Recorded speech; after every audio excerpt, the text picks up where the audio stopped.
what you're gonna do is, my flow for the in-cab video runs from left to right.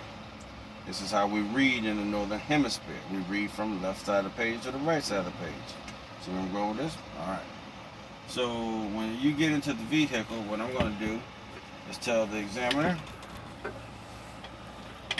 I'm gonna make sure that my seat belt is not cut, torn, or frayed, and make sure that it latches and unlatches securely when I actually demonstrate it. Okay? Working from left to right, I'm going to point to my triangles, my 3 reflective triangles. I have 3 reflective triangles. I'm going to make sure that I have a fully charged 10 BC fire extinguisher. I'm going to make sure that my truck runs on circuit breakers. All I have to do is point to the glove compartment. All right. Now I'm at the right side of the vehicle. Now I'll come back to the left. It's like a typewriter. Ding. Okay, just like a typewriter. All right, get to the right. Boom. Come back to the left side. All right. Now, at this point, I'm going to do what's called a safe start. Safe start is just going to turn the key to the on position. Make sure my ABS light on my dashboard comes on and goes off. Bang, it went off. All right. Now that it was going off, now I can safely start the vehicle. To safely start the vehicle, what I do is clutch all the way to the floor, make sure my truck's in neutral, my brakes are set for safety, okay? All right. At this point, turn the truck on. And turning the truck on, I'm going to do my gauges from left to right of the vehicle. First gauge I'm going to talk about is my oil pressure gauge. My oil pressure gauge should rise within 5 seconds of me starting the vehicle. Otherwise, I would then shut off the vehicle. Now the reason I'm going to do it within 5 seconds is because if it doesn't rise within 5 seconds, cut it off, is because if that doesn't rise within 5 seconds, that means I'm not circulating oil in my motor. If I'm not circulating oil in my motor, I'm about to destroy a $20,000 to $40,000 motor. Don't want to do that, okay? All right. Or the job will be about that much to replace it. Don't want to do that. You'll be fired before that motor cools down. I'm going with this. All right. Okay, gauges left to right. My oil pressure gauge should rise within 5 seconds of starting the vehicle. Otherwise, I'll shut it off. My temperature gauge should rise as the motor heats up. My voltmeter should read between 12 and 14 volts. I must say the word volts at the end of that statement. It is not amps, it is not milliamps, it's not watts, it's not jelly beans. It's volts, okay? You're metering, you're gauging volts. Gotta say it's important, okay? My air pressure gauge should rise to the appropriate level of the vehicle. Whatever your truck is set at, that's what it's going to rise to and no more. Okay? Continuing with my gauges, left to right. The next gauge is going to be my heater defroster. This is the setting for heat and defrost at the same time. I've set it to that, cut it on. My defroster works, my heater works. Alright. These gauges are usually up here, so when them being up here, they're going to be pointing to your mirrors. Again, we're from left to right. See there? So when I see this as pointing to my mirrors, I go, oh, my mirrors are not cracked, broken, or missing any lenses. They're set to the driver's view. They're clean. Now, when I say set to the driver's view, I look at that mirror, I look back at this one. Guess what? It puts me back to the left side of the vehicle. See the flow. Now, I'm going to talk about the steering wheel.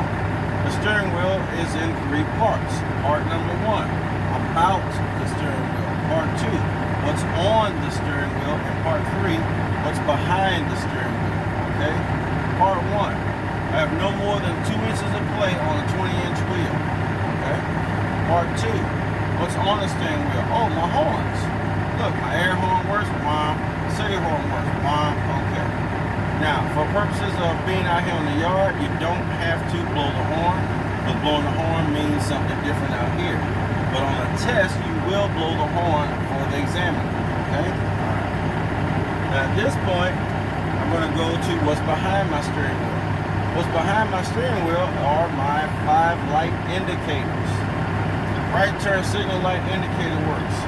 Left turn signal light indicator works.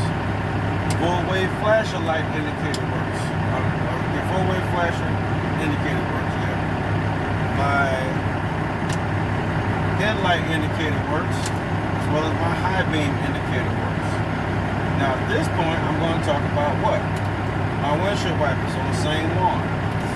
My windshield wipers work. They're not cracked, broken, or dry rotted, and they have the proper tension against the windshield. See that? Also, my windshield wiper sprayer also works on the same lawn right there. It also works. Okay. Now, what does that take me to? The windshield, exactly. My windshield's not cracked or broken, and there are no illegal stickers that would impede the driver's view. Also, my rubber seal is intact and it guards against leaks. That's everything in the end cap I needed to talk about. Okay. Alright, so now, what do I talk about? Well, let me tell you. Good question, let me tell you. What I do now is my brake test. This is how the brake test goes. My brake test goes all the way to the floor, put my truck in first gear. Now, I come here and I say I'm going to release my trailer brake to test my tractor brake. I'm going to come off the clutch just a little bit till I feel the truck tug. Oh, look. My tractor brake held. Alright. Reset both brakes. Now I release my tractor brake to test my trailer brake. Come off, tug it. Oh, look. My trailer brake held. Now before releasing both of these to test my service brake, I'm going to put my foot over the service brake for safety. Now release both brakes. Okay, now I'm going to test my service brake. Come off the clutch, let it roll. Clutch down, hit the brake. Oh look, my service brake held. Alright, brake test done, successful. Now, I want to re-air up my truck so that I have enough air to do my air loss test. This is how you do it. I'm going to set my tractor brake but keep my trailer brake released with my thumb. Watch closely. See that? Simple thing. Get my truck in gear, let the truck re-air. I'm going to even step on the accelerator to help it out. This is a timed exam. Alright, so now, the reason I did that, while it's there and I can explain that, the reason I left the trailer brake in is so as my truck is airing up, the reservoir, the tanks, it's also, because I have it released, it's also sending air to my brake chambers on my trailer, as well as filling up my air lines. If I don't do this, when I press the brakes in to do my air loss test, I'll lose 35 pounds, 30, 45 pounds of air pressure. That you may have lost too much to do the next brake, the next air loss test. So this is why you leave that one in to air things up. Now, as this is airing up, I am not waiting for a particular number. What I'm waiting for is a sound. I'm waiting for the shh sound. That's the governor. It is telling me that I am maximally filled with air and I can now free to do the what? Air loss test. See where I'm going with it. Listen, you'll hear it in a second.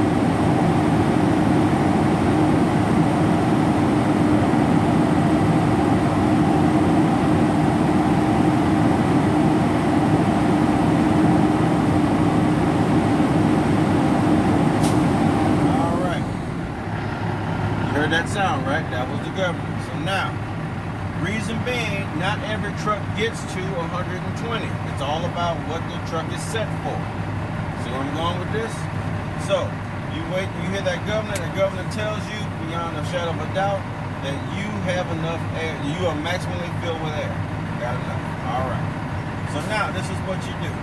5-step process, very important. Watch closely. Step 1, clutch to the floor, put your truck in gear. Step 2, turn your truck to the off position while leaving your finger on the key. It reminds you to turn the key back on if you don't take your finger off.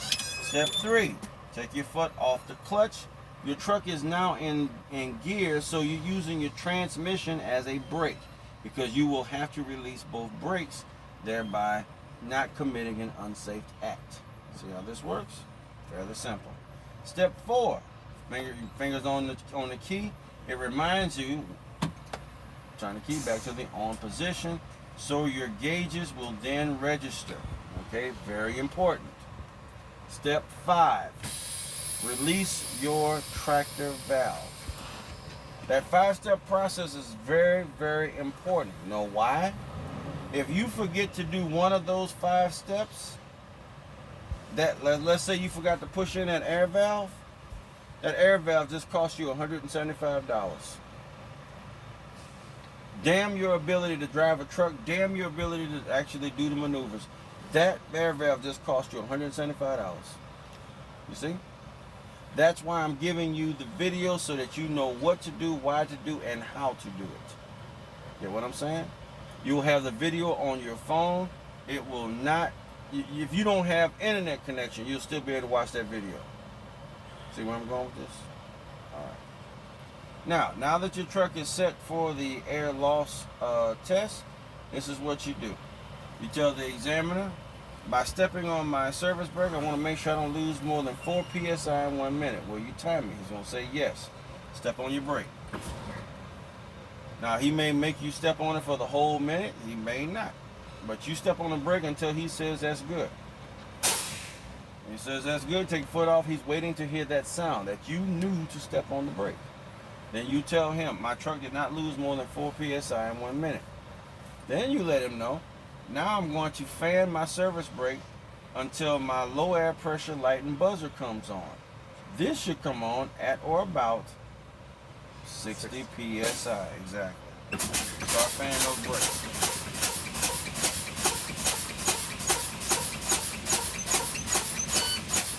Oh look, my low air pressure light and buzzer came on at 60 psi. Alright. So now I tell the examiner, listen, when I keep fanning my service brake, I want to make sure that my air valves pop out. They're going to pop out at or about 25 to 45 psi. 20 to 45 psi. Continue fanning the brakes. You don't stop fanning those brakes until both of those air valves pop out. Most times they will pop out together. Sometimes they only pop, one pops out at a time. You keep fanning until the second one pops out. Okay? That's it. Fan your brakes.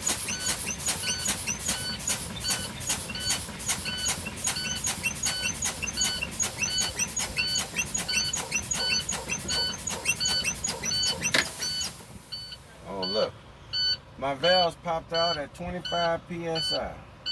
This concludes my in-cab examination. You ask the examiner, will you get out and finish my pre-trip examination? He's going to say yes. At that point, this is what you do. Clutch to the floor, take your truck, put it in neutral. Your brakes are already set for safety because it just popped out, correct? Yes. All right. Turn the key to the off position. Put it in your pocket, put it in a cup holder. It's up to you, doesn't matter. That's your in-cab. That's your in-cab. Now, I do not expect you all to know this immediately. You just got exposed to it. What you're going to do is look over the video. You're free to try it if you wish, but don't be that hard on yourself. Look over the video and then quiz yourself, go through it, test. Then when you're ready, you think you got it, come get with me. We'll go through it. It won't be today, obviously. I just gave you the information, you see? But go through it. This is very important. You don't get that brake test right, that's a fail. That brake test, either one of those brake tests not being sufficiently done, so satisfactorily done, it costs you $175. Okay? Alright. Y'all are free to go through it, ask questions, or do y'all have any questions? You might not even know what question to ask yet. Whatever. Ask your questions if you got them, or whatever the case is. Alright, well, you're free to go through on this truck. You do have the videos, right? Yes. You got a video? My memory is full. They're going to send me one.